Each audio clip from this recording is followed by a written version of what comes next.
What is up, posse? My name is Will Bronlick, and this is going to be a different video.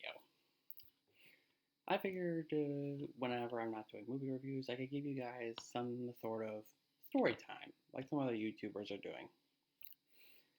And I figured I could explain something in one of my latest videos. That was the Nets fan reacts to the 2020 NBA Draft Lottery. It's something I've wanted to do for a little while.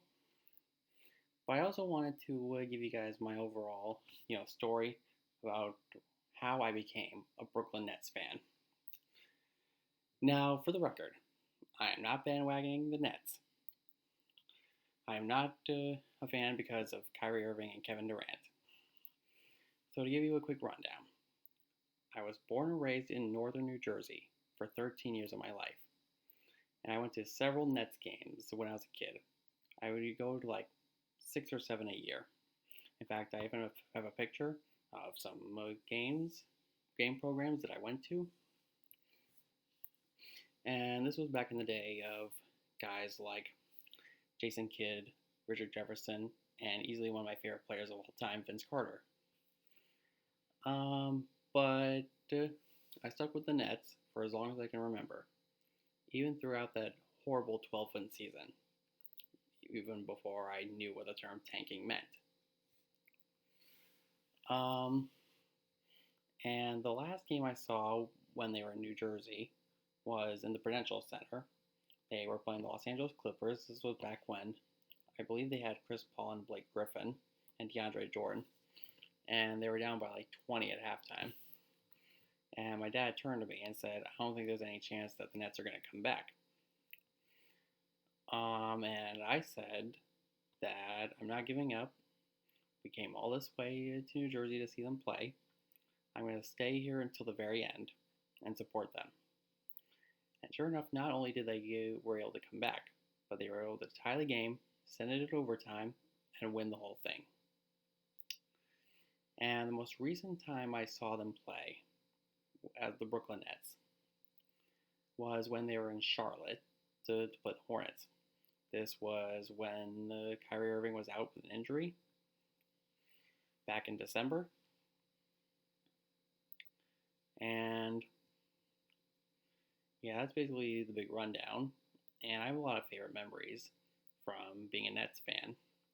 But I'd say one of my personal favorites, besides the big comeback against the Clippers, would have to be Vince Carter's game-winning three against the Atlanta Hawks. Here we go.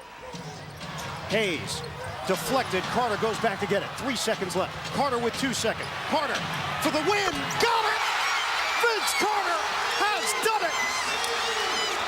Nets win in overtime. That was one of the last games I went to before we ended up moving.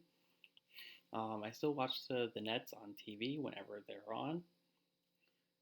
Sadly, they couldn't do much this year in the playoffs against the Raptors. Kudos to the Raptors for giving us one hell of a fight, or what for our money.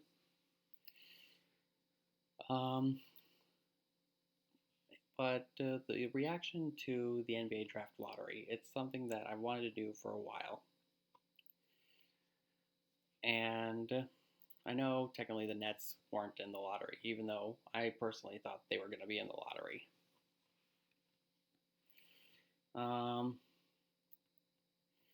And there's a bunch of other Nets stuff I have.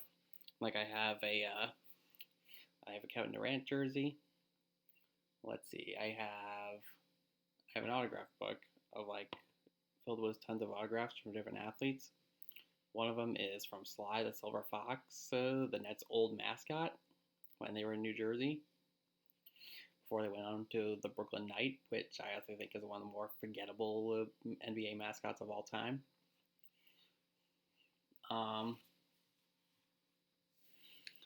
And I even have a postcard from Vince Carter, so a little story about that. This was back in 6th grade, I believe it was. And we had to do a project in one of our classes, was to write to somebody we idolized. And the person I idolized was obviously Vince Carter. He was my favorite net player of all time, and he still is. And I ended up getting a response, even though technically it was just a postcard with an automatic response to it. Still, 12-year-old me or 11-year-old me thought it was pretty darn cool.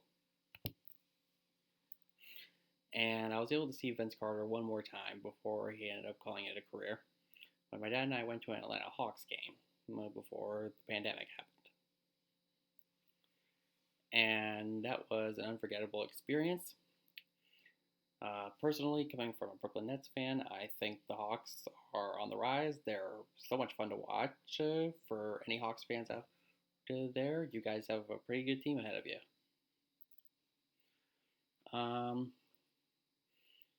But yeah, that just about does it. That's all I can really explain on, how I became a Nets fan. Well, actually, I haven't really give how I discovered the Nets, because it actually wasn't from going to a game. Because this was back when I had NBA 2K5 for the PlayStation 2, and I thought the only teams I could play as were the Lakers or the Pistons, and I would normally play as the Pistons. I honestly don't know why. I just liked guys like Rasheed Wallace and Ben Wallace and Rip Hamilton. But then I figured out how you can change the teams, and that's when I stumbled upon the New Jersey Nets at the time. So, yeah. And when I first went to a game, I didn't like it at first. In fact, according to my parents, I kept asking if we could go home. This was before I became a huge, huge basketball fan. But after going to another game, I instantly fell in love with the game. And I still love it to this day. It's my favorite sport ever. In fact, my family can make the argument that I'm the only basketball fan in my whole family. And I will always love basketball. I'll always love the NBA. Even though some people say it's rigged, I don't care. I still love it for what it is. So yeah, that just about does it for this little story time. And I explained to you guys as best as I possibly could. And hopefully you guys enjoyed this video. If you did, then be sure to give it a big thumbs up. And if you're new to the channel, subscribe for more content.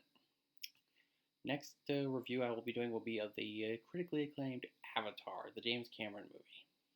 And I'll be joined by Jessup for that review. And for anybody who is thinking I'm going to be doing a review of the live-action Mulan, I'm actually going to wait until December.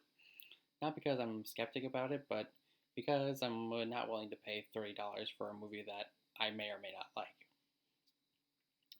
So, until next time, see you later, bossy.